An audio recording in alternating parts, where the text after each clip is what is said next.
St. Anthony's High Secondary School kalabat biang ya ka nam ladu haka thup ki shinrang lani boys team champion kat ba ya ka nam ladu jangka girls team champion lara daka Auxulium Girls High School haka inter school karate tournament 8,000% ka badang syukut shen ya ka ni ka limpung karate balai sngi la pelong daka all Meghalaya Karate Do Association nedo ka arp Southern hadu ka apnuterek naitung lingba ka jingkershan jangka Directorate of Sports and Youth Affairs ha multi-purpose indoor hall jangka Sports Authority of India nehu Shillong. Hakani ka limpung ile kai na wanshim benta hadu nyospa sa prangut kinong ile kai karate na ki sispa South Ligi School Jong ka rilum Khasi Jandia Hills but Garo Hills. Wat la ka long ka bae ikinong panyat ban pendap yaki babun kinong ile kai karate ka Henry ka AMKA kala shimkhia ban pentikana ba iwe pa iwe ki khynnah nadu reus nam sheneng ki yo yakala ban pen I yala ka sam. Hakani ka sngi penha perda lawan sakhilang do menteri sarkar ke jela uba Paul Lingdo aka jingdan lang General Secretary ke Meghalaya State Olympic Association uba finally El Parian but Chief Accounts Officer jang ke Meghalaya Energy Corporation Limited uba Aibor lang Shabang ki kongsan hagani ke sngi kila sami ki kusnam shi ginong jam but ki kenhun bajab kenthop best karate ka haga kartan jang ki khynnah shinrang bat kenthai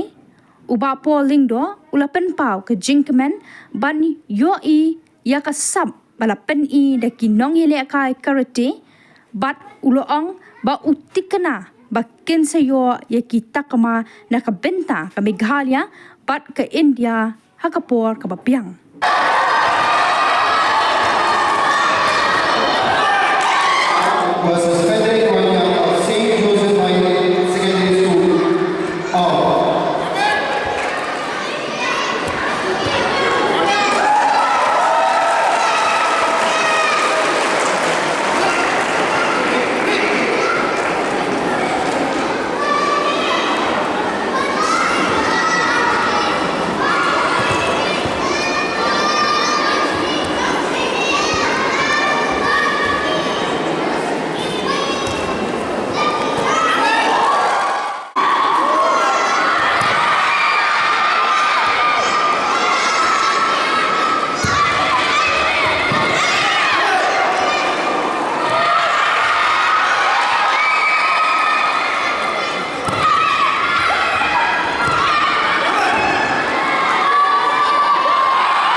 now like to hand over to our president.